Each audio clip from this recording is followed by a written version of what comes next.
Bonjour ou bon retour au Festival Building Beyond pour cette troisième et dernière journée du festival consacrée à la gestion des ressources. Alors on s'est intéressé le premier jour au verbe prolonger, le deuxième au verbe remplacer. Aujourd'hui on s'intéresse au verbe régénérer. Comment régénérer les ressources? Est-ce que c'est possible? Comment le faire concrètement? Et on va le prendre sous un angle un peu différent pour ce début d'après-midi. On va essayer de s'intéresser à la régénération vue du point de vue de la santé globale. Qui est un enjeu qui monte beaucoup, qui suscite beaucoup d'intérêt. Et c'est la Fabrique de la Cité, partenaire fondateur du festival, qui va déplier cette thématique avec vous ce début d'après-midi. Donc je passe tout de suite la parole à Constance. Merci Lucas. Bonjour à toutes et à tous. Merci de nous rejoindre pour la table ronde intitulée « Régénérer l'eau, l'air et le sol pour bâtir une santé durable pour tous ». Alors on aurait pu aussi appeler cette table ronde « Environnement d'aujourd'hui, santé de demain ». C'est pas du tout une punchline que je viens d'inventer, c'est ce que dit très souvent l'Organisation mondiale de la santé. Et c'est pas nouveau puisque ça renvoie aussi au concept effectivement d'une seule santé, la santé globale, One Health, qui est née dans les années 2000, qui a été reprise par les institutions nationales et internationales et qui promeut du coup une approche très intégrée de la santé humaine, de la santé des animaux et de la santé de l'environnement. Donc, on accentue l'échelle systémique de la santé globale et on vise une action intégrée de la santé dans son environnement pour à la fois prévenir les risques sanitaires liés à l'environnement, mais aussi promouvoir l'environnement et des environnements de vie favorables à notre santé. Alors, si on passe rapidement quand même sur des toutes petites définitions, vous allez y revenir aussi, Monsieur Souvé, mais de quoi parle-t-on quand on parle des facteurs environnementaux de la santé? Déjà, il faut savoir que les facteurs socio-économiques, je vous passe la parole juste après, les facteurs socio-économiques ajoutés aux facteurs environnementaux contribuent à environ 70% de notre santé globale. Donc c'est énorme. Et à l'intérieur de ça, les facteurs environnementaux compte pour 25% comme déterminant de notre santé globale. Ça recoupe énormément de choses, les facteurs environnementaux. Nous, on a mis dans notre titre, parce qu'il fallait bien resserrer le sujet, l'eau, l'air et le sol, mais ça veut dire l'étude des milieux, l'étude des pollutions auxquelles on est exposé, l'étude des nuisances, et également le fait d'être exposé à des températures extrêmes. Mais c'est aussi plus largement tout ce qui touche à notre cadre de vie. Donc ça peut être les transports en commun, l'accès ou non à des transports en commun, l'accès ou non à des espaces naturels et des espaces verts, également les conditions de travail, les conditions d'habitabilité, comment est votre logement. Et l'ensemble de ces facteurs, on va le voir ensemble, peuvent être facteurs de risque pour notre santé à court, moyen et long terme, mais aussi facteurs de bienfaits. Et dans ce cas-là, on parle plutôt de co-bénéfices santé-environnement, comme par exemple à travers le choix d'une bonne alimentation, l'accès à des espaces verts, l'accès à des espaces de marche ou de mobilité active. On va essayer de resserrer le sujet et de se demander comment est-ce que finalement, en agissant sur notre environnement urbain, on arrive à régénérer la ville pour qu'elle puisse prendre soin de nous et faire en sorte que notre santé soit en tout cas ne soit pas détériorée, soit stabilisée, voire meilleure pour tous. Donc pour débattre de ces sujets, j'ai le plaisir d'accueillir 4 intervenants qui ont des missions très complémentaires et qui ont fait beaucoup de choses en santé et environnement. Donc vous m'en voudrez pas, je vais reprendre mes notes parce que je vais vous présenter et que j'ai pas tout appris par cœur. Et après, je vous laisse la parole. Donc Pierre Sauvé, qui est à ma gauche, médecin cardiologue, vous êtes cofondateur et président de l'association Santé Environnement France. Vous êtes également enseignant à l'École des Mines de Paris, à la Faculté de médecine de Créteil, ainsi qu'à la Faculté de droit de Marseille. Et j'en passe. Et aussi coprésident du sous-groupe, alors ça nous intéresse, Approche une seule santé et problématiques de l'aménagement urbain pour le plan national santé-environnement 4. Olivia Rousseau, vous êtes à côté, vous êtes architecte et ingénieur, chargé de projet chez Aya Life Designers, qu'on connaît bien ici, chez Léonard, et vous êtes aussi chargé de recherche et développement à la Fondation Aya. À côté de vous, Madame Tcheki, vous êtes présidente de la Société francophone de santé-environnement, également présidente de la Société régionale de santé publique Occitanie. et du groupe régional en santé environnement Occitanie, et aussi, on en parlera à la fin, professeur à l'École nationale supérieure d'architecture de Montpellier, justement sur ce volet santé-environnement. Et enfin, Caroline Paul, vous êtes chef du bureau environnement extérieur et produits chimiques à la Direction générale de la santé. Merci beaucoup d'être ici aujourd'hui. On va commencer par refaire un état des lieux de ce qui détermine notre santé et quelle est la place particulière de l'environnement et des facteurs environnementaux. Quelles sont les pathologies associées, quels sont les risques et les enjeux sanitaires, y compris en termes de coûts socio-économiques, qui découlent de ces facteurs environnementaux. Bien, merci Constance. Donc il y a des diapos là. Ouais. Donc d'abord la bonne santé. La bonne santé, c'est pas seulement être malade ou avoir une infirmité, c'est les trois bien-être, bien-être mental, physique et social. Donc c'est ça la définition de la bonne santé. Ensuite, dans les déterminants de santé, si je fais un infarctus du myocarde aujourd'hui devant vous, le système de santé, ce sera 100% aujourd'hui de ce qui va déterminer ma santé. On va me réanimer ou pas me réanimer. Mais sur l'ensemble d'une vie, ça n'est que 15% le système de soins. 15%. Et le plus important, ce sont les facteurs socio-économiques. 45%. Et les facteurs environnementaux, 25%, qui se recoupent, puisque les gens les plus défavorisés sont souvent ceux qui subissent le plus de pollution. On l'a vu avec l'affaire des ZFE, là. On nous a dit que c'était les plus défavorisés, que ça les gênait le plus, mais c'est eux que ça va sauver le plus. Mais en effet, il faut de la pédagogie et il faut expliquer les choses. Je vous donne un autre exemple. Si quelqu'un ici, je le soigne pour un infarctus, je lui dis, monsieur, il faut arrêter de fumer. Madame, il faut arrêter de fumer. Et que ça s'arrête là, que je ne lui donne pas les outils et les idées pour y arriver. Donc bien sûr, les ZFE, c'est indispensable de les garder. Ça va favoriser aux plus pauvres, contrairement à ce que certains disent, et donc j'insiste, puisque c'est eux qui paient le plus grand tribut. Donc facteurs environnementaux et facteurs socio-économiques sont souvent liés. Et de quoi on meurt à cause de l'environnement? Alors évidemment, on peut mourir de la dengue et du chikungunya, parce que alors là, le moustique, en effet, on nous dit qu'est-ce que c'est embêtant avec le changement climatique et tout. Bien sûr qu'il faut lutter contre le trop-plein de moustiques, mais d'abord, ce sont des maladies chroniques. Pour les canicules, par exemple, en premier, on meurt du cœur. On ne meurt pas de coups de chaleur, évidemment si on est enfermé dans sa voiture, qu'on n'a pas pu casser les vitres, mais on meurt du cœur en premier. Après, il y a les poumons, parce que souvent, il y a de la pollution de l'air, notamment de l'ozone, et des reins par déshydratation, etc. Mais c'est d'abord des maladies chroniques. Et il se trouve que l'OMS, tout le monde le dit, les causes de mortalité dans le monde sont des maladies chroniques. Les premières causes, c'est cardiovasculaires et accidents vasculaires cérébraux. Puis il y a les traumatismes, après il y a les cancers, les maladies respiratoires. Et bien sûr, après, des choses dont on est à plus de 10 millions à chaque fois, après, bien sûr, les pathologies dont il faut s'occuper, la malnutrition, les pathologies infectieuses, évidemment. La première cause de mortalité dans le monde, devant le tabagisme, ce sont les pollutions. Les pollutions, ça tue plus que le tabagisme. Alors, un jour, j'ai une mamie qui m'a dit « ça me donne envie de fumer ». J'ai dit « non, ce n'est pas une raison ». Donc, bien sûr, essayez de faire un peu attention à vous. Vos habitudes de vie, c'est 10%, mais ça commence dans là, je vais à la gare, je ne vais pas appeler un Uber, je vais aller à pied à la gare. Ça commence comme ça. La suivante. Et donc, ça coûte quoi? Nous, on dit « mieux prévenir que guérir ». On nous dit que notre système, il est extraordinaire. Hein. Moi, mon neveu, il habite aux États-Unis. Sa belle-mère, pas cousine, sa belle-mère est morte à 55 ans d'une pathologie pulmonaire parce qu'elle n'a pas pu aller se faire soigner, parce qu'elle n'avait pas l'argent. À 55 ans d'une bronchopneumopathie, quoi. J'ai dit, merde alors. Eh bien, nous, on a cette chance. Mais pour que ça dure, il faut faire plus de prévention. Arrêtons d'avoir des malades à gogo.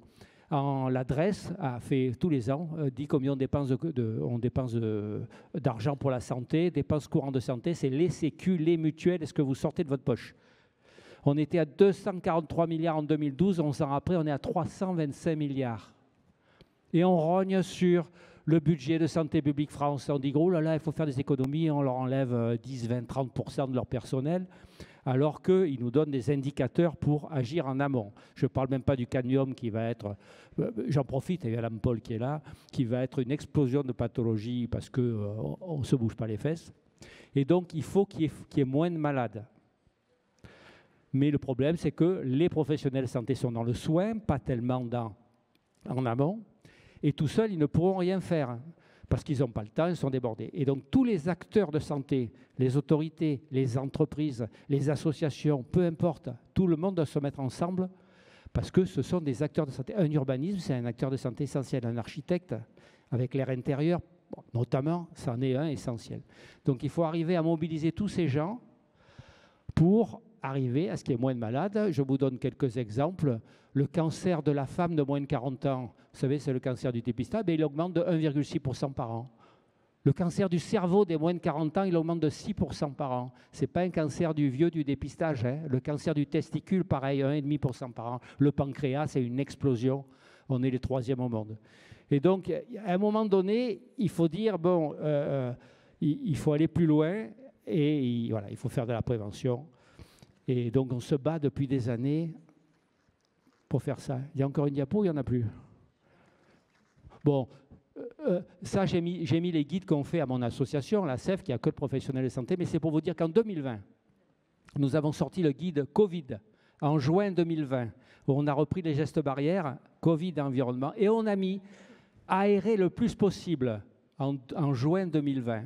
Les autorités ont mis 1 an et demi de plus pour dire qu'en effet, il fallait aérer le plus possible. Je consulte le responsable des bus de la ville de Marseille.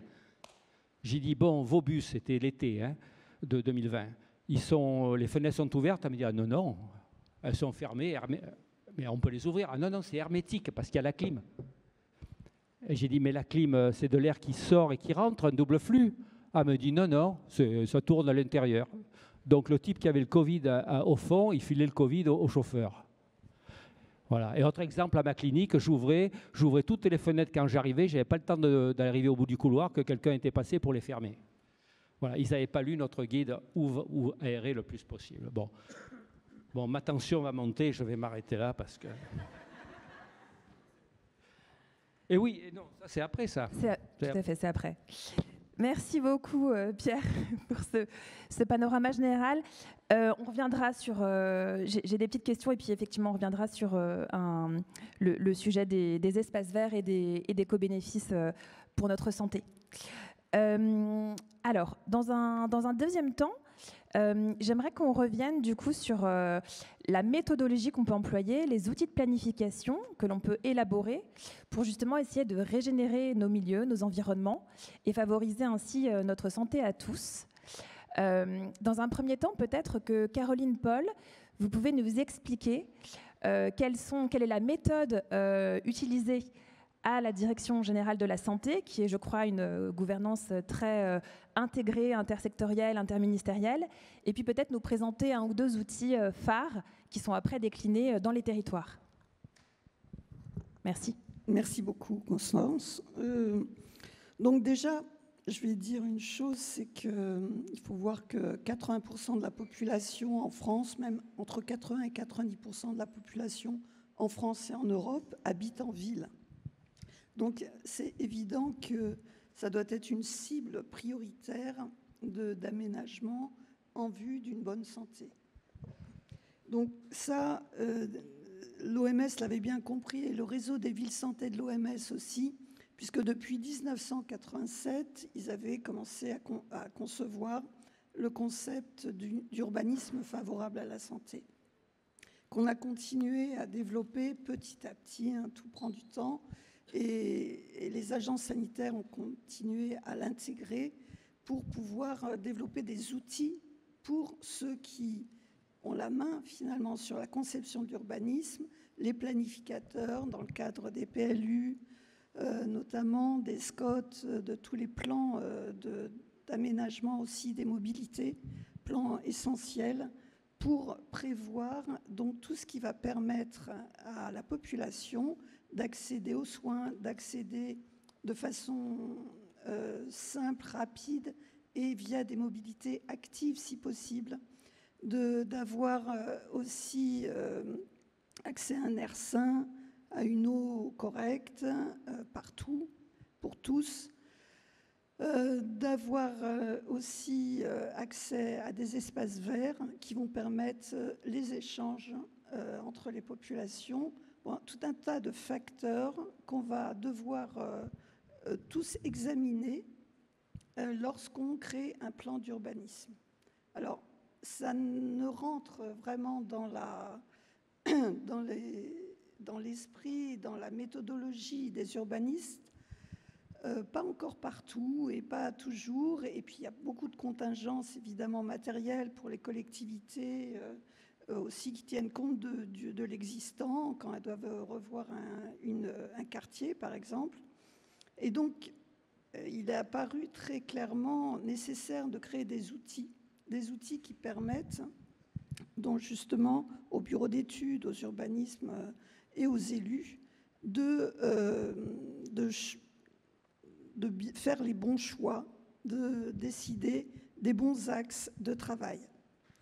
Donc là, vous avez quelques guides qui sont représentés, les publications qui ont été faites, qui sont tant de l'ensemble des acteurs avec lesquels on travaille au niveau du ministère de la Santé pour développer ce concept d'UFS, d'urbanisme favorable à la santé, c'est-à-dire à la fois l'EHESP, l'École des hautes études de santé publique, qui est très moteur, très pilote sur ce sujet. Vous avez l'ADEME, bien sûr, qui est un partenaire incontournable, AURBA, la FNAU, le ministère de l'Environnement, bien sûr aussi, de l'aménagement des territoires, qui nous aide et on a tous été co-rédacteurs de au moins le guide Isadora, qui réunit tous les concepts et tous les axes de travail que l'on doit regarder dans la conception d'un plan d'urbanisme ou de révision, disons, d'un plan d'urbanisme. Voilà. Suivante. Au niveau de la santé, ce qui était important aussi, c'est de le faire infuser au niveau des territoires, ce concept, et on l'a inscrit dans ce qu'on appelle le plan national santé-environnement. Déjà au niveau, enfin on en est au 4e plan national santé-environnement. Ces plans-là durent à peu près 5 ans et ils sont révisés à chaque fois, améliorés au bout d'un certain temps. Et donc, dans ce plan on en est au plan numéro 4, on a un axe 17 qui est ciblé vraiment sur cette conception d'urbanisme dans la planification et la création d'outils. Donc, 2 actions complémentaires qui sont bien inscrites, et les agences régionales de santé, comme les DREAL, Direction régionale de l'aménagement, enfin de l'environnement, sont impliquées dès lors qu'il y a ce PNSE, elles doivent créer un PRSE, un plan régional santé-environnement. Et vous remarquerez, si vous regardez sur chacun des sites des ARS, en tout cas, et des DREAL pour la plupart, qu'il y a toujours une action. Ils ont le choix de prendre, parmi les 50 actions du PNSE, de prendre celle qui leur plaise. Mais ils prennent toujours l'action urbanisme favorable à la santé. C'est une des priorités des agences régionales de santé. En tout cas, moi je parle pour le domaine de la santé. Et donc, qu'est-ce que ça veut dire? Ça veut dire qu'il y a de l'argent qui est mis dans ces actions pour financer des études locales d'urbanisme, pour aider à diffuser les outils qui sont faits par les agences sanitaires et créer des partenariats sur ces questions d'urbanisme. Donc là, on a vraiment, via les PRSE, un outil de diffusion de ce concept d'urbanisme favorable à la santé. On passe à la suivante. Comme je vous disais, on avait fait, c'est déjà en 2014. Je vous renvoie sur ce guide qui est peut-être plus facile à appréhender. C'est un guide qui était destiné aux ARS. Pourquoi les ARS spécifiquement? Parce qu'elles sont sollicitées dans le cadre de l'autorité environnementale. C'est l'autorité environnementale qui les saisit pour qu'elle donne un avis sur justement des plans d'aménagement, des plans d'urbanisme, des plans transport qui peuvent être locaux, qui peuvent être interrégions, etc. Dès que c'est interrégion, le ministère de la Santé est aussi sollicité pour un avis global. Et donc, il était important de définir un outil leur permettent aux ARS d'analyser ces plans.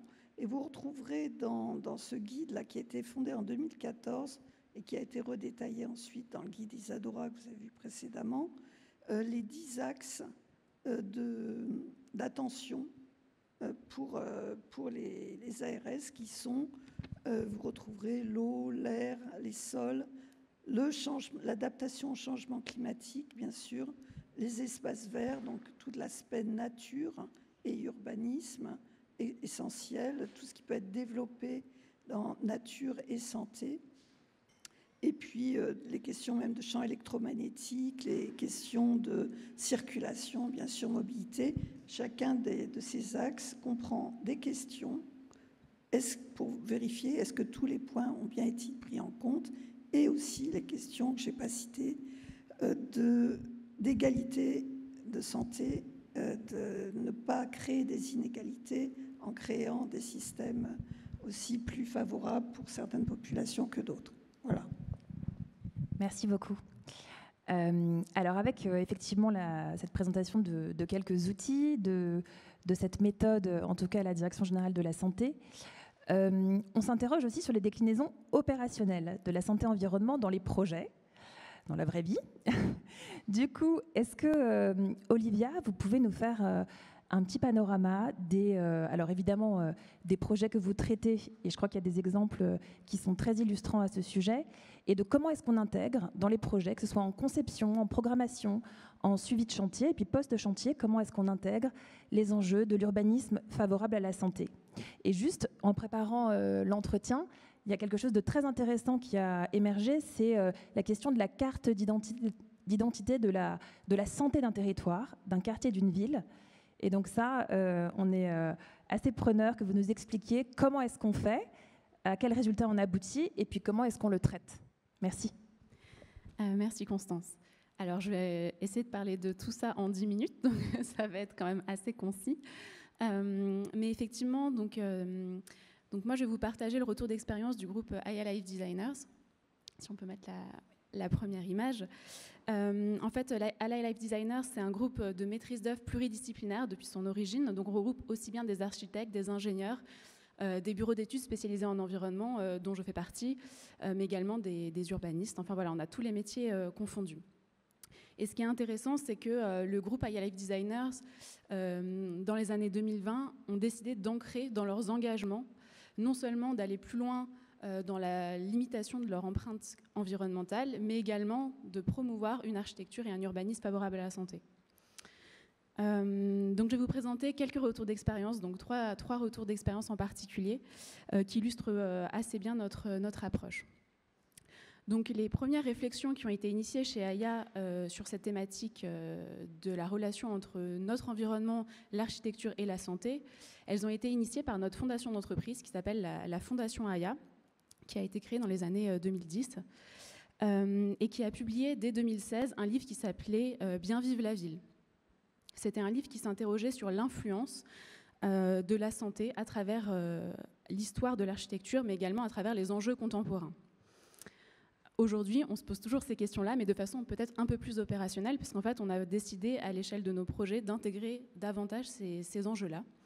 Mais ça passe également par un travail de réflexion et de recherche et développement qu'on continue de poursuivre au fur et à mesure du temps.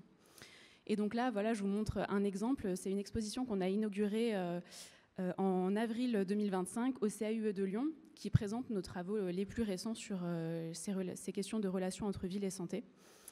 On y présente notamment l'illustration que vous voyez sur cette diapositive, un diagramme interactif qui est en fait le fruit d'un projet de recherche que j'ai eu la chance de développer donc, au sein de la Fondation Aya ces dernières années, et qui vise finalement à s'interroger sur les relations avérées scientifiquement entre la ville, donc les paramètres d'aménagement assez concrets et opérationnels, et la santé, les pathologies des populations. Si on peut passer à la slide suivante. Donc en fait, ce travail de recherche, il visait à répondre à une question qui peut paraître relativement simple, mais à laquelle il est assez difficile de répondre, qui est finalement quel type de contexte et d'aménagement urbain peut avoir des effets positifs ou négatifs sur la santé collective, Ça, c'était vraiment une question de concepteur. En fait, on voulait s'approprier ces questions-là, mais pour nous, on avait besoin de données, on va dire, plus précises et aussi plus, on va dire, étayées d'un point de vue scientifique pour avoir des choix qui soient plus pertinents dans nos projets du point de vue de la santé. Donc ce diagramme interactif, c'est le fruit de ce travail de recherche et développement pour lequel on a fait une revue de la littérature scientifique, en fait, pour identifier ces relations entre 3 grandes familles de paramètres qui sont illustrées sur cette diapositive.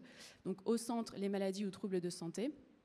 Au niveau de la couronne centrale, les déterminants de santé qui sont liés au cadre de vie. Et enfin, en dernière couronne, les paramètres et contextes d'aménagement avec des exemples concrets d'aménagement. Si on peut passer à la slide suivante. Et donc ce diagramme, il permet d'explorer les relations en fait, d'interdépendance entre ces 3 grandes familles de paramètres. Donc si on va pouvoir on va dire, interagir avec ce diagramme et, par exemple, sélectionner une maladie ou un trouble de santé. Alors ici, on voit par exemple l'exemple des maladies respiratoires, donc sur lesquelles on va pouvoir finalement cliquer et voir apparaître en rouge, donc s'illuminer, le réseau d'interdépendance avec des déterminants de santé et des paramètres d'aménagement concrets. Et on peut explorer ce diagramme aussi par les autres types d'entrées. Donc également, on va pouvoir se dire, finalement, moi, ça m'intéresse d'en savoir plus sur l'influence que va avoir les déplacements actifs sur d'autres types potentiellement de pathologies. Et on va voir que finalement, il n'y a pas que les pathologies respiratoires, mais il y a aussi d'autres pathologies sur lesquelles on va agir quand on va promouvoir ces déplacements actifs. De même pour les paramètres de contexte et d'aménagement urbain. Voilà un exemple de projet de recherche qu'on mène depuis ces dernières années et donc on présente dans le cadre de cette exposition. Pour nous, c'était important, dans le cadre de cette exposition qui a fait l'objet de plusieurs itinérances, de présenter ce travail avec une contextualisation. Parce que finalement, dans le cadre de nos projets, c'est ce qu'on fait. En fait, on vient s'intéresser à la donnée scientifique, mais en fait, on vient la confronter à en fait, des enjeux liés à un territoire en particulier. Et donc, c'est ce qu'on fait en fait dans le cadre de l'Expo de Lyon. On vient présenter une étude de cas sur le territoire lyonnais pour présenter finalement les enjeux propres à ce territoire et mettre en évidence qu'en fait finalement les enjeux et les inégalités de santé sont profondément inscrites dans les territoires et au sein même des territoires, on a de fortes variations en fait d'enjeux, ce qui permet justement de dresser des portraits de santé, comme on l'a évoqué tout à l'heure, à l'échelle d'un lot, d'un quartier finalement, ou même à l'échelle, à chaque échelle en fait urbaine, on peut s'interroger sur ces questions des déterminants de santé et dresser un portrait spécifique. Si on passe à la slide suivante. Donc je vais passer maintenant à 2 exemples un petit peu plus concrets, opérationnels qu'on mène chez Aya. Donc ces projets de recherche que je vous ai présentés, en fait, ils ont pour objectif d'alimenter, en fait, comme je le disais tout à l'heure, nos projets opérationnels et de nourrir nos réflexions, qui est finalement le cœur de notre métier, c'est la conception des projets d'aménagement à l'échelle urbaine et à l'échelle architecturale. Donc on va voir 2 exemples. Le premier exemple, c'est une démarche qu'on a menée avec la ville de Grenoble, où on avait vraiment ce rôle d'assistant maîtrise d'ouvrage urbaniste favorable à la santé. Donc l'objectif, c'était de mener une démarche de santé holistique, une démarche santé globale. Donc en 2021, on a accompagné la ville de Grenoble dans la mise en œuvre de leurs premières expérimentations sur cette question de l'UFS à travers 2 grands projets d'aménagement sur le territoire de la ville de Grenoble, donc la ZAC Presqu'île et la ZAC Flaubert. Donc le premier état des lieux qu'on a fait, c'est ce diagnostic santé avec cette vision holistique. Donc on peut voir sur la diapositive qu'en fait, si on peut rester sur la diapositive précédente, en fait, le petit diagramme que vous voyez avec une forme de hiérarchisation des enjeux vient mettre en évidence les enjeux prioritaires pour l'une des axes sur lesquels on a travaillé, par déterminants de santé en fait. Donc on est venu identifier que les déterminants de santé prioritaires pour ce quartier-là, ça pouvait être par exemple l'enjeu de la vulnérabilité au changement climatique, l'enjeu de la présence de la nature en ville qui était insuffisante, l'enjeu de la qualité sanitaire du bâti, etc. Et donc par rapport à ça, une fois qu'on a fait ce diagnostic qui est vraiment un état des lieux des enjeux propres à ce territoire, on vient établir une hiérarchisation des enjeux et on vient décliner en objectifs opérationnels. Donc on a ensuite établi des préconisations et on a fait des études plus poussées d'aménagement. Notamment là, par exemple, on a été modéliser la question du confort thermique, pas uniquement avec la température mesurée, mais en essayant de simuler la température qui va être ressentie véritablement par la population. Donc avec un indicateur qui s'appelle l'indicateur UTCI pour ceux à qui ça peut parler dans l'audience. Donc voilà. Et ensuite, la dernière étape de la mission, si on peut passer à la slide suivante, consistait à prendre en compte ces enjeux, mais de façon plus élargie à l'échelle du territoire, pour promouvoir une prise en compte également de ces enjeux de santé dans les futurs projets d'aménagement du territoire. Et donc, on a co-construit avec les services techniques de la ville de Grenoble cette charte, la charte de l'habitat et de la construction favorable à la santé, qui décline des grands principes d'aménagement à intégrer dans tout futur projet d'habitat, en particulier sur les territoires de la ville de Grenoble. Donc ça passe notamment sur la question du confort hygrothermique, de favoriser l'activité physique, de tenir compte et favoriser la qualité de l'air, avoir un égard par rapport à la place de la nature et de l'eau, limiter les nuisances en chantier pour les riverains, etc. Je ne détaillerai pas forcément plus, mais en tout cas, il est en libre accès, si vous pouvez le consulter. Il est aussi disponible sur Internet. Je passe au dernier exemple. Merci Constance. Donc le dernier exemple est plus ciblé. Je voulais vous montrer qu'on peut aussi faire des approches qui sont plutôt thématiques. Donc là, on parle de santé environnementale. Donc je vous propose un exemple qui traite d'un des enjeux majeurs de la santé environnementale, c'est-à-dire la qualité de l'air.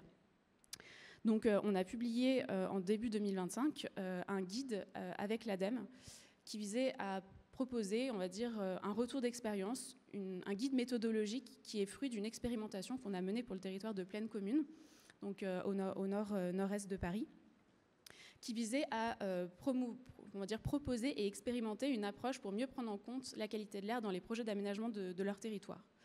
Donc ce guide, il résume et il essaye d'extrapoler, on va dire, cette approche pour que ce soit applicable dans n'importe quel type de territoire et qu'on explique finalement les étapes à mettre en œuvre à chaque étape du projet, donc de la programmation jusqu'à l'exploitation du bâtiment ou des bâtiments. Donc un des éléments clés qu'on présente dans cette approche, c'est notamment le socle théorique de cette approche qui est finalement une approche qu'on a appelée ERP2I, qui s'inspire de l'approche ERC, donc éviter, réduire, compenser, et qu'on a décliné sous l'angle de la qualité de l'air, sous l'angle avec la dénomination éviter, réduire, protéger, inciter et informer, qui est finalement le socle de notre approche, qui explicite une forme de priorisation des actions à mettre en œuvre quand on parle de qualité de l'air à l'échelle urbaine. Ensuite, si on passe à la slide suivante, on explique finalement dans ce guide des bonnes pratiques concrètes du point de vue architectural également, puisque c'est l'objet de ce guide, c'est vraiment de s'intéresser à qu'est-ce qu'on peut faire du point de vue de l'urbanisme pour prendre en compte ces enjeux. Donc on vient mettre en évidence des dispositions architecturales qui vont avoir un effet positif, au contraire contre-productif sur la question de la qualité de l'air. On explique également des méthodologies et des approches, des outils à mettre en œuvre aux différentes étapes du projet. Enfin, la dernière partie de ce guide est consacrée à une généralisation de cette approche. Donc finalement, pour aller plus loin dans cette démarche, comment on pourrait intégrer des prescriptions qui sont contraignantes pour les porteurs de projets dans les documents cadres d'urbanisme. Donc là, on vient expliquer notamment dans ce schéma quels sont les différents types de documents d'urbanisme qui ont un volet qualité de l'air et comment on peut s'en emparer pour finalement avoir des projets d'aménagement qui concrètement prennent en compte cet enjeu. Et ça passe notamment par la prise en compte, on va dire, poussée de ces enjeux dans le PCAET, donc le plan climat, air, énergie territorial, pour définir une stratégie à l'échelle du territoire, et ensuite des prescriptions spécifiques et opérationnelles dans les PLUI, qui sont les plans locaux d'urbanisme, et qui permettent d'avoir des prescriptions à l'échelle du lot en fait, d'aménagement. Donc voilà, pour finir cette introduction, cette intervention, pour essayer de répondre à la question qui était posée dans cette table ronde, finalement, comment intégrer la démarche d'urbanisme favorable à la santé dans les projets d'aménagement. Moi, j'avais envie de citer deux enjeux principaux, en tout cas, qu'on essaie de défendre dans nos projets ou qu'on essaie de porter au maximum et qu'on développe encore aujourd'hui. C'est, dans un premier temps, adopter une approche holistique, préventive, on l'a dit tout à l'heure, et positive de la santé. La santé, c'est pas uniquement guérir, mais c'est aussi prévenir et c'est aussi s'épanouir. Et enfin, développer des méthodes et des outils qui sont complémentaires, qui sont à la fois adaptés aux enjeux de santé, mais aussi adaptés aux échelles de réflexion sur lesquelles on intervient. Voilà, merci. Merci beaucoup, Olivia. C'était très riche.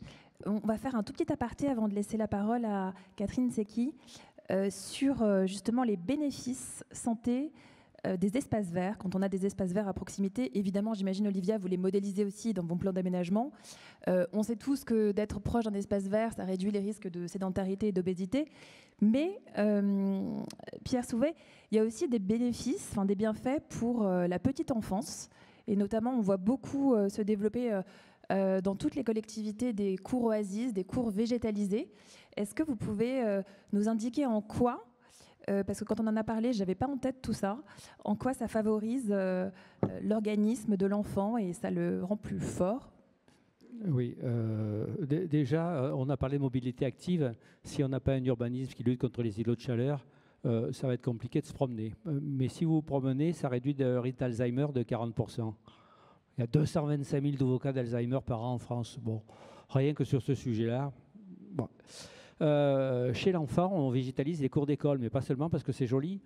Des études en Finlande montrent que les microbiotes, vous savez qu'on est peuplé de bactéries, on a 100 000 milliards de bactéries dans notre intestin, 100 000 milliards. Hein, et je vous rappelle qu'on a 50% d'ADN commun avec la banane et 70% avec les oursins. On a les mêmes récepteurs thyroïdiens et les hormones mâles que les oursins. Donc, on vient de là, quoi. Hein.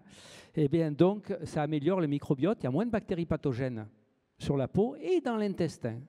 Et donc, s'il n'y a pas de bonnes bactéries, c'est les mauvaises qui prennent la place. Plus de maladies inflammatoires, une immunité altérée. D'ailleurs, les enfants qui vivaient dans les fermes avaient beaucoup moins d'asthme, ont beaucoup moins d'asthme que les enfants dans un milieu hygiéniste où vous mettez encore de l'eau de Javel chez vous.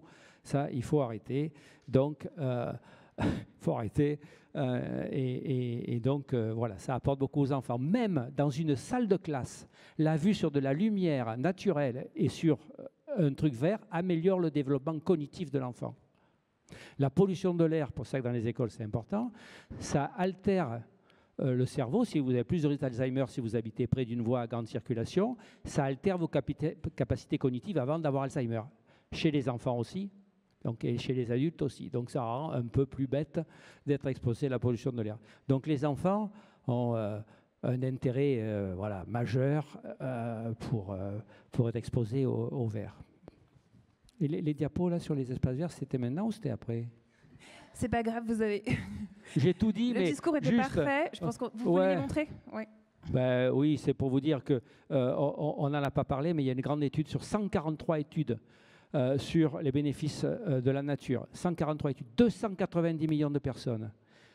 Ça avait démarré avec des infirmières américaines. On les suit toute leur vie là-bas. Ils ont des registres, ils suivent les infirmières toute leur vie en fonction de là où elles habitent. Celles qui habitaient à moins de 250 mètres d'un espace vert de bonne qualité avaient une mortalité diminuée de 12%. Pas un risque, une mortalité. Et dans cette méta-analyse-là, dont je ne l'ai pas mise, le risque de mortalité, pas la mortalité, le risque de mortalité, si vous bénéficiez d'espace vert, est de moins 31%. Moins à peu près 30% de diabète, moins 16% de maladies cardiovasculaires. C'est ahurissant.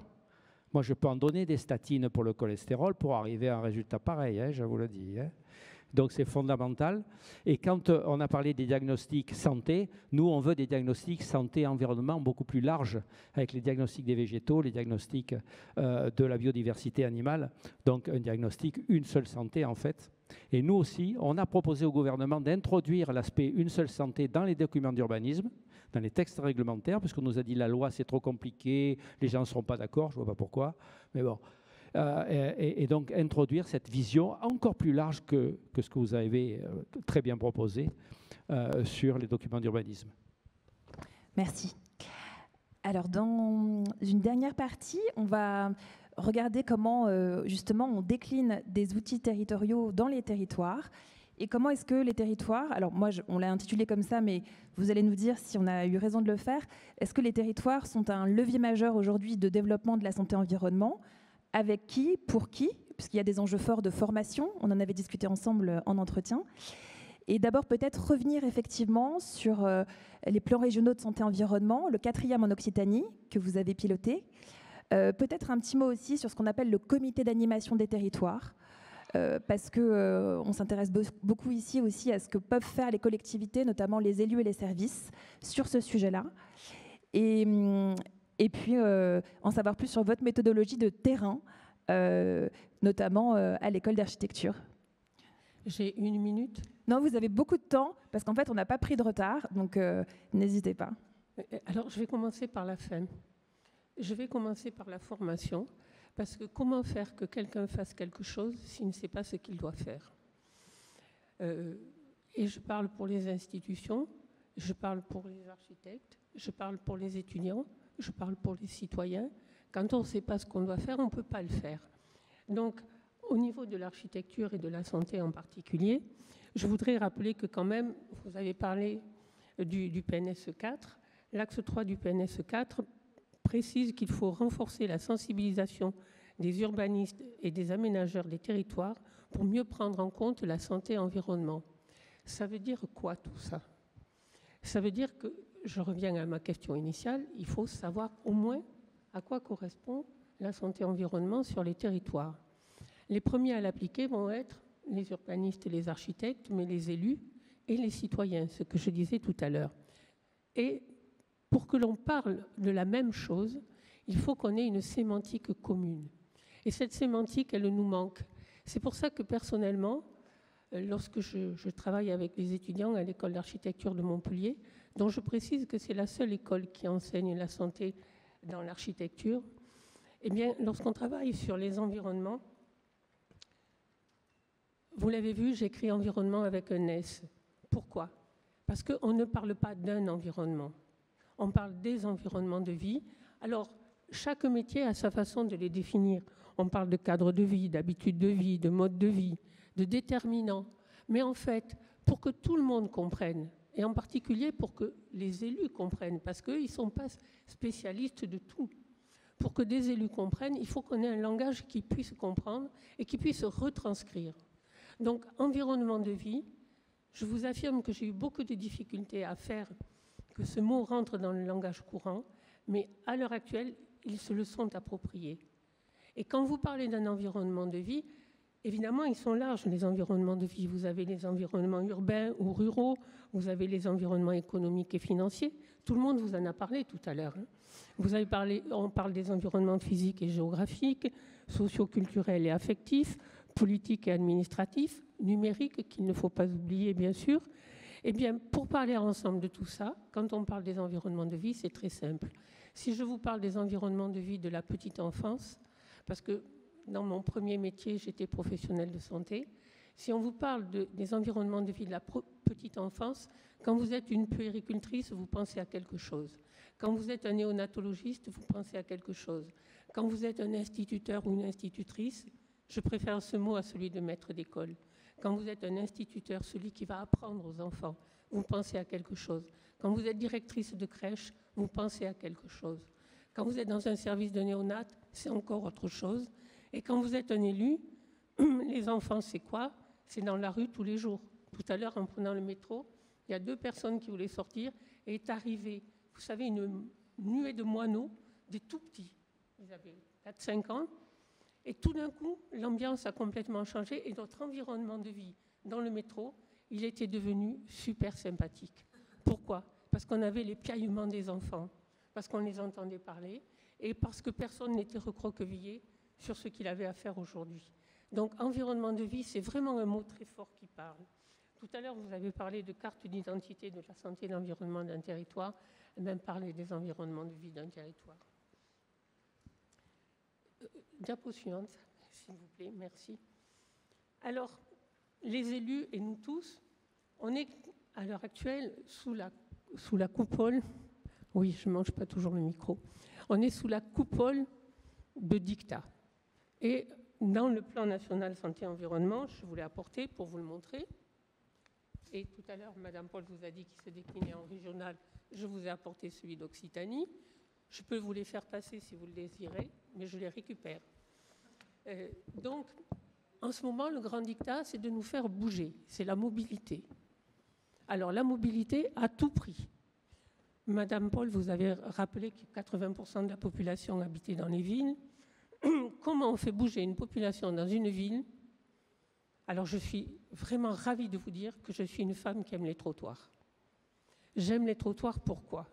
Parce que tout ce que l'on peut préconiser, si on ne peut pas marcher dans la ville, ce n'est pas la peine de les préconiser.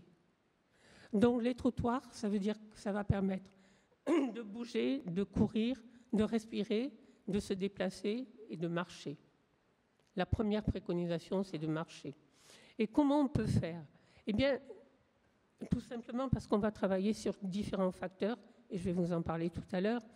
Il y a des facteurs qui permettent de produire de la santé, il y a des facteurs qui permettent de protéger la santé, il il y a des facteurs qui agressent la santé et il y a des facteurs qui permettent de réparer la santé.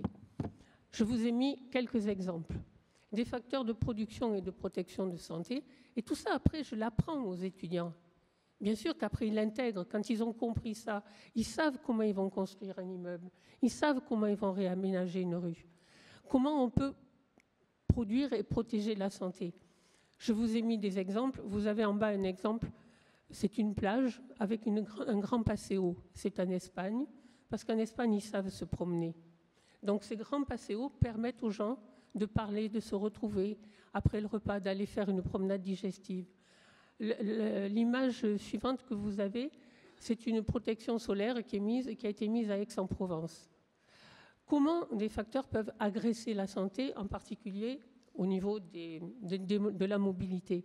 Eh bien, vous avez des images qui vous montrent quand les trottoirs sont envahis de trottinettes, de vélos, et qu'en plus il pleut et que c'est glissant, eh bien, effectivement, c'est un facteur d'agression. Et avec un peu de chance, vous avez une voiture garée sur le trottoir, c'est encore un autre facteur d'agression. Et la première image que je vous ai mise, c'est d'aménager des trottoirs sans penser aux personnes qui vont s'y promener. C'est-à-dire que quand on est aménageur, en général, on est jeune, et quand on est étudiant, on est jeune. Quand on est élu, parfois, on est un peu plus âgé.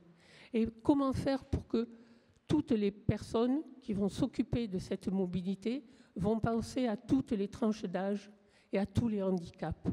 Ça aussi, c'est une chose qu'il faut avoir à l'esprit. Et c'est ça, faire de la santé-environnement. Bien sûr qu'il y a les plans qui vont nous guider, bien sûr qu'il y a les plans sur lesquels on travaille. Et on le sait, Madame Paul, avec la Société francophone de santé-environnement, ça fait partie des travaux que l'on mène. Mais après, la pratique sur le terrain, comment on va faire, ça c'est important. Et comment on va faire? Eh bien, je vous disais que l'aménagement est important. Ce vieux monsieur que vous voyez, il est assis sur une borne. C'est un vieux monsieur qui habite dans mon quartier. Et tous les matins, il fait sa petite promenade matinale. Simplement, les trottoirs ne sont pas aménagés pour. Ce qui veut dire quoi? Que quand on est un vieux monsieur comme lui, qui marche avec une canne, on a besoin d'un endroit pour s'asseoir. Donc les grands discours, oui, mais la réalité, c'est encore autre chose. Est-ce qu'on peut passer à la diapo suivante? Et passer à autre chose, ça veut dire quoi? Ça veut dire se poser les bonnes questions. La végétalisation, tu en as parlé, Pierre, vous en avez parlé, vous en avez parlé, et chaque fois qu'on dit végétalisation, on voit tous les visages qui s'illuminent. Mais ça veut dire quoi pour le faire bien? J'ai marqué incompréhension versus compréhension. Dans la première diapo, on a expliqué qu'il fallait que les arbres respirent. Ça fait partie des grandes priorités que l'on indique dans le plan national santé-environnement 4 et dans le PRSE. Effectivement, là, on a mis des copeaux. C'est bien. L'arbre va respirer. Mais vous avez vu à côté de quoi ils sont placés, les copeaux? Et ça, c'est pris dans ma région. Et je peux vous dire que dans ma région, quand il pleut, ce sont des déferlantes. Ce qui veut dire qu'en 5 minutes, les égouts sont bouchés. Donc c'est dramatique d'appliquer ça sous cette forme-là. Donc la formation, elle est nécessaire et obligatoire, et à tous les niveaux. Le versus compréhension, vous avez compris que, effectivement, là, on avait compris que l'eau devait s'infiltrer, qu'elle devait en même temps permettre à une végétation de pousser. Et c'est ce que j'apprends aux étudiants, que ce n'est pas le tout de construire un immeuble, que ce n'est pas le tout d'aménager une ville, qu'il faut réfléchir sur l'air, les 4 éléments. Alors je leur demande en général, c'est quoi les 4 éléments? Parfois, j'ai un peu de difficulté à les obtenir. Je ne vous les demande pas, vous les savez. Sur les 5 sens, ah, mais qu'est-ce qu'elle va nous faire travailler sur le goût? Mais qu'est-ce que ça peut avoir? Pourquoi travailler quand on fait de l'architecture sur le goût? Pourquoi travailler quand on fait de l'architecture sur autre chose que le bâtiment? Pourquoi travailler sur la façon dont on va s'approprier les lieux? Pourquoi travailler sur tout ça? Nous, vous savez, on dessine et on fait de belles choses. Et quand on aménage, on fait de belles choses. Le problème, c'est de penser à l'usage. Et ça, les élus, par contre, ils y pensent beaucoup plus que les étudiants. parce que je vous ai dit tout à l'heure qu'ils n'avaient pas le même âge. On peut passer à la diapo suivante. Il y a une chose quand même, avant de parler de cette priorité, des exemples de priorité qui ont été vus par l'ADEME, je voudrais dire quand même que le Covid a eu un impact vraiment très important sur nos modes de vie et sur nos environnements de vie. Parce que ça a été un facteur déclenchant pour faire que l'urbanisme et l'architecture se modifient. Tout simplement parce que nos environnements de vie avaient besoin d'être modifiés. On ne vit plus pareil depuis le Covid. Depuis le Covid, on a le sentiment qu'il y a une volonté de vivre à l'extérieur, beaucoup plus forte, peut-être parce que tout le monde a été confiné, et que ce besoin d'extérieur s'est fait de façon beaucoup plus violente. Et donc, ça a entraîné des modifications au niveau des besoins en transport, donc tout le travail sur la mobilité qui est fait à l'heure actuelle, et qui dépasse nos espérances, parce que franchement, quand je vois les vélos à l'heure actuelle, dans toutes les villes de France, je suis un peu effrayée de leur comportement et du respect des environnements des autres. La proximité des commerces est devenue une priorité, donc dans l'aménagement, et ça les étudiants ils en sont bien conscients, la couverture Internet, qui n'était pas aussi prioritaire que ce qu'elle est devenue après le Covid. Les espaces publics aussi ont complètement changé la façon de voir la ville. Donc la végétalisation, je ne vais pas vous en reparler, on l'a fait. Et puis les aménagements intérieurs, la recherche de la qualité de l'air, mais pas qu'intérieur, la qualité de l'air extérieur. Comment on réaménage son appartement par rapport à un mode de vie qui a complètement changé. Tout le monde connaît à l'heure actuelle le fait de travailler à domicile et d'avoir un espace au calme pour pouvoir faire une visioconférence. Alors, diapo suivante. Attendez 2 secondes, j'ai trop de papier, mais ça c'est normal. Je vous ai parlé tout à l'heure des différents facteurs de santé et quel modèle urbain on peut arriver à obtenir. Je vous ai dit de quelle façon je faisais travailler les étudiants, et là je vais y arriver. Avant d'arriver au modèle urbain, je voulais quand même préciser que je l'ai fait travailler avec ce qu'on appelle une fiche santé. Et cette fiche santé, c'est travailler sur les 4 éléments, sur les 4 éléments, les 5 sens, plus le sens informatique. Et généralement, quand on travaille là-dessus, je vous ai montré des exemples, mais pour qu'eux comprennent, j'ai un exemple tout bête, tout simple, pour qu'après, ils puissent l'intégrer dans leur réflexion. C'est quand on travaille sur l'élément feu, chaleur. Moi, je suis dans une région où j'ai la chance d'avoir la Méditerranée à côté de chez moi. Et donc, quand je leur dis, quand tu vas à la plage, c'est quoi la chaleur, c'est quoi le feu pour toi comme élément qui peut produire de la santé? Et ils cherchent longtemps et puis finalement, ils trouvent la vitamine D. Donc, c'est clair. Qu'est-ce qui peut protéger la santé? Là, c'est un peu moins clair. Quel est l'élément que le feu donne pour être un protecteur de santé? Je leur explique que quand on bronze, c'est parce que notre corps fabrique de la mélanine pour se protéger du soleil et de la chaleur. Quand les facteurs d'agression, alors là, ça ils comprennent tout de suite, c'est le coup de soleil. Ça, il n'y a pas de problème. Le coup de soleil, c'est très facile. Les facteurs de réparation, alors il y en a un qui est très connu, c'est la biafine, mais il y en a d'autres, c'est de se mettre à l'ombre, tout simplement. Et donc, dans les réponses architecturales qui vont être données, quand ils réfléchissent à tout ça, ils se posent d'autres questions. De quelle façon je vais construire un immeuble? Je ne vais peut-être pas mettre des grandes baies vitrées en plein soleil. Là, je vous vois souffrir, tous les deux. Je vais peut-être me poser d'autres questions. Et je vais peut-être arriver à apporter une autre solution architecturale. Et c'est comme ça qu'en réfléchissant avec les étudiants, puis après en travaillant avec les élus, parce que dans les projets que l'on fait, vous savez, souvent on les représente aux élus en fonction des projets qui ont été faits, et bien on arrive à faire qu'au niveau compréhension et sémantique, on soit tous sur la même longueur d'onde, ce qui n'est pas le plus simple. Une diapo suivante, s'il vous plaît. Ah non, attendez, excusez-moi. Quel modèle urbain en santé-environnement? Alors, ça c'est une vraie question. Parce que l'urbanisme favorable à la santé, ça veut dire quoi? Ça veut dire qu'on fabrique à nouveau nos villes, qu'on les modifie, qu'on les transforme. Comment on les transforme? En la ville du quart d'heure, comme le dit Moreno, en Smart City, en Green City, en travaillant sur le biomimétisme, en préconisant la ville de la rénovation et de la préservation patrimoniale. En fait, après avoir beaucoup réfléchi à tout cela, je me suis posé la question et je me suis dit, en fait, le temps n'a pas la même valeur pour tous. Et comme il n'a pas la même valeur pour tous, eh bien, c'est sûrement la ville du quartier qui est l'avenir. Diapo suivante, et après on a fini. Et je voudrais quand même finir sur un côté positif de la santé-environnement. Parce que tout à l'heure, Pierre, tu as quand même été un peu noir dans ce que tu as présenté, hein, un tout petit peu noir. Moi, je voudrais quand même dire que les villes et l'urbanisme favorable à la santé, c'est pour faire que les villes deviennent les jardins de nos habitations.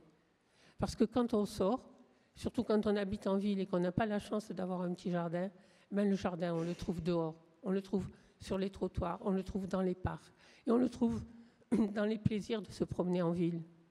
Donc, concevoir, construire et bâtir en prenant en compte l'usage, la qualité de vie et le bien-être des utilisateurs, quel que soit leur âge, c'est passer d'une planification du haut vers le bas, top-down, au profit d'une gouvernance davantage inclusive, collaborative et up-down. Je vous remercie. Merci beaucoup pour ces propos passionnants et plein de bon sens. Alors, à moins que vous ayez chacun un petit mot de conclusion, sinon je vous propose de passer aux questions-réponses avec la salle. Vous voulez peut-être... non ? Moi, je voulais dire à Catherine que nous dans le village où je suis, si tu as deux herbes qui dépassent du trottoir, ils disent « oh là là, il faut les enlever ». Donc il y a un gros facteur d'éducation aussi vis-à-vis des populations et socialement. Alors peut-être s'il y a des questions ?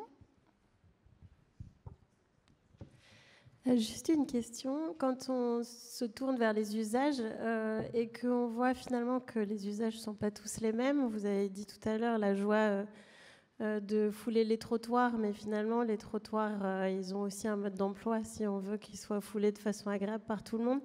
On s'est posé à la Fabrique de la Cité la question de savoir à un moment donné si pour une ville apaisée, une ville agréable à vivre et donc favorable à la santé, c'était la même chose de considérer la ville à hauteur d'enfant ou la ville des plus âgés, si c'était la même ville agréable pour ces deux catégories de personnes ou si la ville à hauteur d'enfant c'était un truc très spécifique et que finalement c'était pas généralisable. En gros, est-ce que la ville apaisée elle peut être celle de tout le monde et comment on combine des usages quand même qui vont être, il va y avoir du différentiel de rythme entre des gens qui vont utiliser les mêmes espaces publics et pour lesquels il faut, et je prends juste la fin de l'exemple, peut-être plutôt de l'ombre par période de forte chaleur et des bancs à l'ombre et des jets d'eau en plein soleil pour les plus jeunes qui batifolent dans les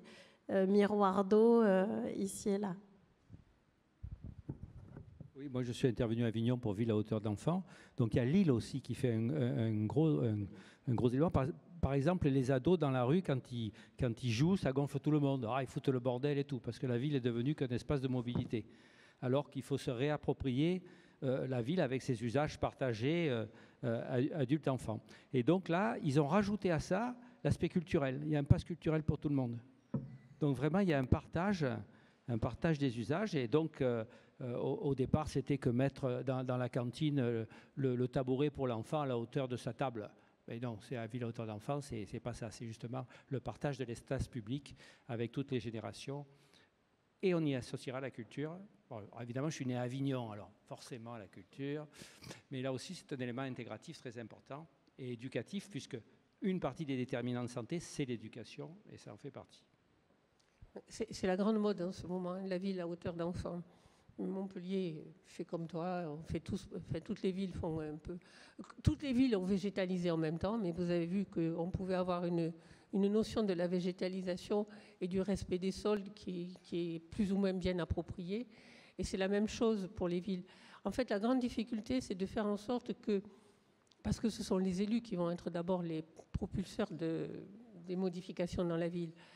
Nous, on travaille beaucoup avec une association qui s'appelle, une grosse association nationale qui s'appelle Élus Santé Publique et Territoire. Vous vouliez que j'en parle, mais c'était trop long, les questions. Pas de problème. Avec Élus Santé Publique et Territoire, effectivement, c'est une association d'élus, en général de santé, dans des grandes villes, parce qu'il y a des villes comme Paris qui adhèrent à Élus Santé Publique et Territoire, ESPT pour utiliser un acronyme, comme ça vous le connaîtrez.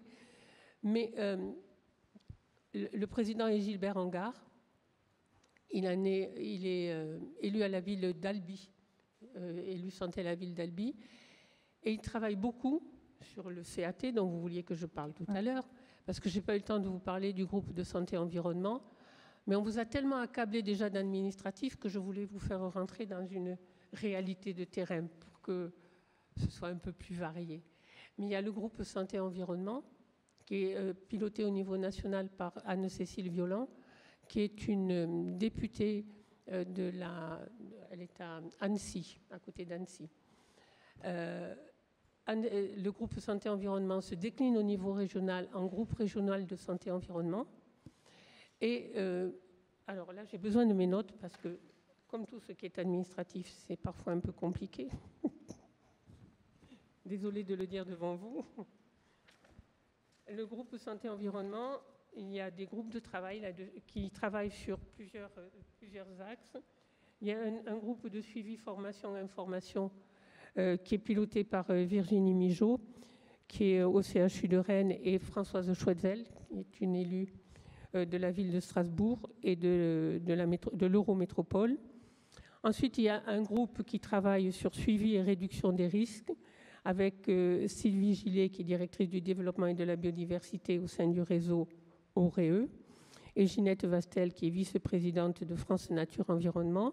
Il y a un autre groupe qui est celui du suivi d'une seule santé, auquel tu faisais allusion tout à l'heure, qui est coprésidée par Sandrine Lefeur, qui est une agricultrice et députée de la 4e circonscription du Finistère, et Jean-Luc Angot, qui est inspecteur général adjoint au Conseil général de l'alimentation et de l'agriculture, qui est un vétérinaire. Un groupe de suivi de recherche et données, coprésidé par Robert Barouki et Pascal Sander. Et à côté de ces 4 groupes, vous avez le comité d'animation des territoires, qui lui est présidé par Véronique Garnier, coprésidé par Véronique Garnier, qui est conseillère déléguée à la ville de Croisy, et Richard Chemla, qui est élu, qui fait partie du groupe élu Santé publique et territoire d'ailleurs, de la ville de Nice. Tout à fait. Non, mais effectivement, on aurait bien aimé aussi accueillir un élu de territoire, mais on était déjà très nombreux pour cette table ronde. S'il y a d'autres...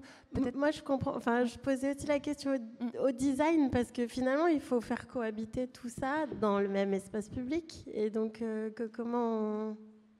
Je dirais que la ville, c'est pas répondre à un modèle. En fait, c'est ce qui a été présenté dans la présentation par Catherine. Finalement, c'est répondre à une diversité de profils de population. Et en fait, la ville inclusive, c'est la ville qui offre du choix. En fait, c'est la ville qui va proposer diverses situations, diverses propositions pour qu'en fait on puisse y trouver chacun notre place. Parce que vous parliez de la ville à la hauteur d'enfants, mais même si on s'intéresse aux enfants, il y a différents types d'enfants, il y a différents types de besoins, et au quotidien on peut avoir des envies différentes chaque jour aussi. Donc en fait, c'est offrir du choix, de la diversité, et le partage de l'espace. Je rejoins aussi cette dimension-là. Pour moi, c'est pas un modèle, mais c'est finalement une ville plus inclusive. C'est aussi une ville avec du choix et de la diversité. Peut-être, oui, je pourrais dire, il y a des principes quand même qu'on doit avoir en tête. C'est par exemple ce qu'on a beaucoup travaillé avec l'OMS, l'ONU, c'est les questions de transport, santé, environnement. Donc déjà, dire que la ville, c'est d'abord pour l'humain et pas pour la voiture, ça c'est... Si on pense déjà ensemble, dans ce sens-là, on a gagné la moitié du travail. Et après, je pense que pour chacune des tranches d'âge, il y a des besoins spécifiques qui sont simples, mais qu'il ne faut pas oublier. Mais dès lors qu'ils sont acteurs maintenant et ils vivent dans la ville, dans les rues, dans les espaces verts. Il leur faut des bancs pour s'asseoir, il leur faut des espaces de jeu et il leur faut des toilettes pour les personnes âgées, pour les enfants aussi d'ailleurs, pour tout le monde, ce qui n'existe plus dans certains endroits, quoi, où les routes ont pris la ville, carrément la voiture est devenue j'allais dire, la chose qui envahit tout et qui empêche la vie, qui amène la pollution, qui empêche le déplacement actif, etc. Donc c'est vraiment ce concept-là, ça change beaucoup de choses. Merci. Je crois qu'il y a une autre question. Bonjour, merci à toutes et à tous. On parle beaucoup de santé publique, d'urbanisme, d'aménagement d'immeubles et tout ça. Il y a un problème qui a été mis sur la scène publique dernièrement, c'est le problème des PFAS.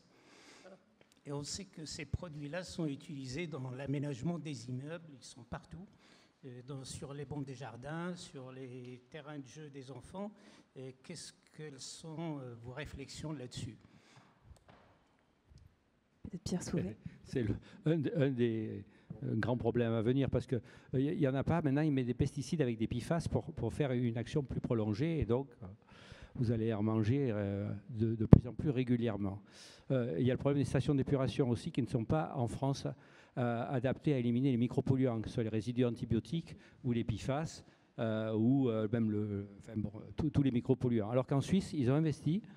Et la moitié des stations d'épuration, la moitié de la population suisse va bénéficier de traitements, notamment au charbon actif de ces stations. Ça réclame un investissement, mais que l'État français ne semble pas vouloir faire pour des problèmes financiers, parce qu'évidemment, ça coûte un peu plus. Mais je crois que si on met en opposition les coûts qu'il va y avoir après, voilà. Je pense qu'il faut absolument investir sur ces stations d'épuration adaptées aux micropolluants et qui éliminera pesticides, antibiotiques et pour la plupart des perturbateurs endocriniens comme les PFAS, qui, pour ceux qui ne le savent pas, persistent, ne s'éliminent pas.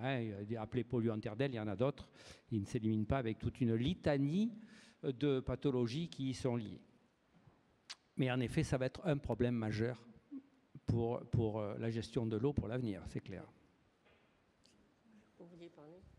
Oui, non, je voulais dire juste qu'il y a un plan d'action pour les PFAS, pour lutter contre ces PFAS. Il y a toute une démarche européenne, ça fait plusieurs années, pour interdire les PFAS, l'utilisation des PFAS, mais effectivement, ce sont des molécules, il y en a peut-être 10 000 différentes à base de fluor, ce qui est énorme. Enfin, pour montrer juste un exemple de l'imagination humaine, la capacité technologique de créer, mais sans se préoccuper finalement, in fine, des conséquences. Et ça, je pense qu'il y a une réflexion à mener globalement tous, c'est comment contrôler finalement l'innovation, l'impact des innovations technologiques sur le long terme, sur la santé et sur l'environnement.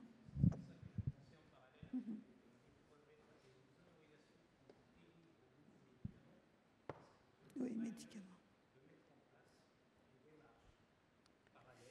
Aussi pour les innovations au niveau de l'urbanisme, parce que quand je vois des enfants utiliser des toboggans dans un jardin pour enfants, ils sont en train de chauffer la matière qui recouvre les toboggans pour par la suite en subir les conséquences.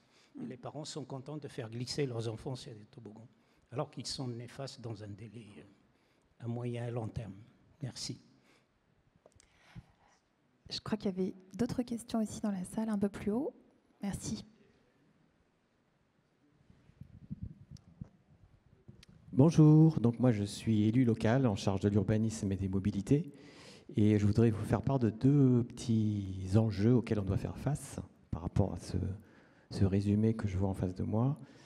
Le premier, c'est que l'organisation des services au sein d'une municipalité, c'est très verticalisé, très siloté. Et tout ce dont on a parlé jusqu'à maintenant, c'est très transverse.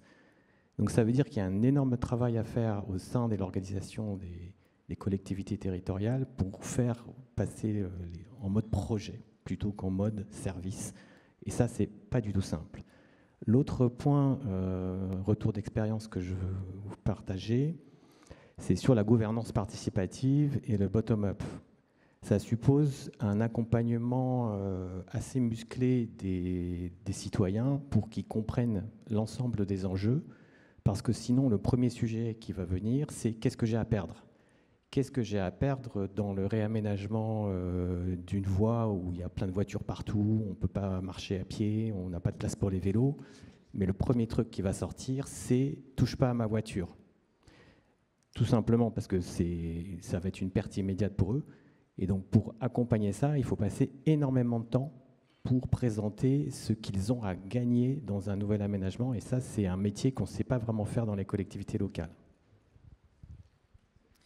Merci beaucoup pour cet éclairage. C'est vrai qu'on a peu eu le temps d'aborder les enjeux de gouvernance et on est un peu parti du principe que la santé globale, elle se jouait avec une gouvernance partagée, intégrée. Et en effet, en échangeant avec certaines collectivités, on a pu mesurer le fait que c'était encore assez siloté et difficile. Et néanmoins, je crois que c'est Pierre Souvet, vous me disiez, et vous tous, qu'il y avait des collectivités qui étaient un peu démonstratrices dans leur organisation et qui avaient des directions transverses de la santé. Alors je ne sais pas si elles sont exactement transverses, mais en tout cas des directions de la santé environnement, comme à Marseille, comme à Besançon, pour citer que 2 exemples. Alors est-ce qu'effectivement ça va faire écho ailleurs? On est qu'au début. Juste à Marseille, ils ont fait un délégué ou un elfe qui chapeaute tout, mais à Avignon, parce qu'il faut un portage politique pour que ça marche. Et donc, c'est l'élu à la petite enfance qui portait Ville à hauteur d'enfant. Et quand je leur ai dit, mais c'est très bien, mais il faut le comporter avec l'élu à l'éducation, l'élu à la santé, alors les visages ont blêmi. Ouais. J'ai eu la même expérience. Présenter en conseil municipal certains projets, et là, ça veut dire obligatoirement tuiler les compétences des différents élus. Et alors là, ah mais moi je m'occupe du sport, ah mais moi je m'occupe de l'urbanisme, ah non mais tu vas pas venir sur mon terrain parce que ça c'est à moi. Et ça c'est le plus difficile. Vous avez mis le doigt sur une grande difficulté, effectivement. Et ce sont les citoyens qui peuvent faire le lien, plus que les élus eux-mêmes, parce que parfois ils sont dans des rivalités qui sont très fortes. Enfin, en tout cas, moi je parle pour ce que j'ai connu, hein, mais je suppose que tu as connu la même chose. Et votre deuxième question, c'était par rapport... Alors, il y a d'autres questions qui arrivent, je crois. Ah, pardon. Allez-y. Eh bien, merci à tous et à toutes pour vos présentations. J'aurais une question peut-être plus pour Olivia Rousseau, mais d'autres d'entre vous peuvent peut-être avoir des éléments. Alors moi, je suis doctorant et je m'intéresse à la question de l'écologie et des inégalités environnementales en quartier populaire, notamment dans les quartiers politiques de la ville, où si on prend les expositions environnementales, c'est des quartiers très très surexposés sur un certain nombre d'indicateurs et ce qu'on appelle les points noirs environnementaux. J'ai trouvé assez intéressant les travaux menés à Lyon parce qu'ils avaient un degré de précision assez poussé sur l'exposition à différents facteurs de dégradation de santé environnementale, mais comme peut aussi y avoir des facteurs de bien-être ou d'amélioration. Donc vis-à-vis de ce travail-là et des approches territoriales, j'aurais un peu une double question. D'une part, d'un point de vue statique, est-ce que vous pensez que l'appareil statistique qu'on a permet aisément aux acteurs, aux collectivités de territorialiser les expositions plus finement qu'à l'échelle des grandes communes ou sites Céveso ou autres, par exemple? Et d'autre part, une question peut-être un petit peu plus prospective ou qui peut toucher aux politiques publiques à venir. Est-ce que vous pensez qu'on peut imaginer qu'à terme, des travaux tels que ceux menés à Lyon de cartographie des expositions de facteurs de risque santé-environnement pourraient peut-être un jour être généralisés dans le cadre des PLU ou autres, le travail que vous avez fait à Lyon, qui n'est pas unique, mais qui est loin d'avoir lieu dans tous les territoires. Merci. Oui, alors l'enjeu de la caractérisation avec la cartographie, pour nous, c'est un point essentiel. Hein, c'est un des aspects que je mettais dans la conclusion. Effectivement, quand on parle de santé environnementale, un des points forts, c'est effectivement les inégalités socio-sanitaires, parce que non seulement, en général, c'est les populations qui sont les plus exposées et les plus surexposées avec une accumulation en fait, d'exposition aux nuisances, mais c'est aussi les populations qui sont les plus vulnérables. Donc on a en fait un peu la double peine, quoi. Et, effectivement, c'est quelque chose qu'on arrive à mettre en évidence en croisant justement différents indicateurs. C'est pour ça que nous, on travaille beaucoup par cartographie, mais on essaye de croiser les cartographies pour justement croiser les enjeux. Et c'est ce qu'on a essayé de faire à Lyon, mais c'est ce qu'on essaie de faire aussi dans d'autres territoires. La chance qu'on a aujourd'hui, c'est qu'il y a de plus en plus de données qui sont disponibles en open data, qui nous permettent, avec les cartographies SIG, d'aller nous-mêmes aller chercher l'information pour aller construire ces cartographies.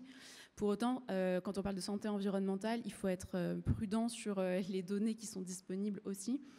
Parce que si on parlait de qualité de l'air tout à l'heure, la qualité de l'air, c'est déjà des niveaux d'exposition qui évoluent très vite. Donc en fait, la cartographie de 2019, ce n'est pas la cartographie de 2025 en termes de niveau d'exposition. Ça, c'est le premier point. Le deuxième point, c'est qu'en fait, le plus efficace, c'est quand même d'aller faire des mesures sur site et ensuite faire des modélisations qui sont adaptées au secteur d'études avec les bâtiments en 3 dimensions, donc faire une modélisation spécifique au secteur de projet. Donc les données disponibles qui sont des modélisations, on va dire, 2D qui sont disponibles à l'échelle des territoires, elles sont très bien pour faire des premières approches. Après, quand on veut aller plus loin et prendre en compte les enjeux à l'échelle du projet, ça passe par d'autres outils de modélisation qui permettent d'être plus fins, en fait, tout simplement, et de prendre en compte les scénarios d'aménagement, le trafic routier réel, etc. Donc voilà ce que je pourrais dire sur ce premier sujet. Ensuite, vous aviez une deuxième question sur ce point.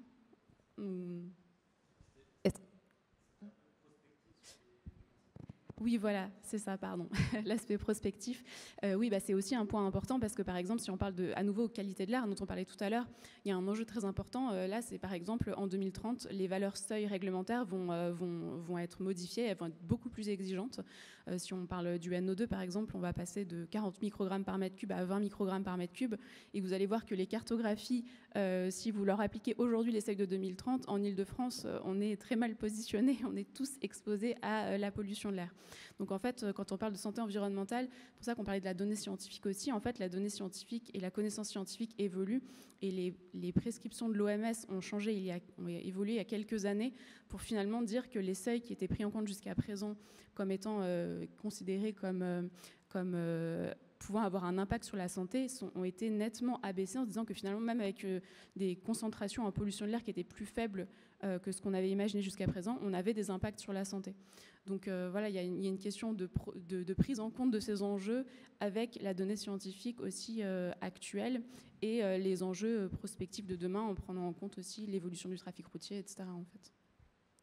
Merci beaucoup. Je vois qu'on arrive à la fin de la table ronde. Merci beaucoup à tous les 4. C'était passionnant et merci à vous pour vos interactions et votre attention.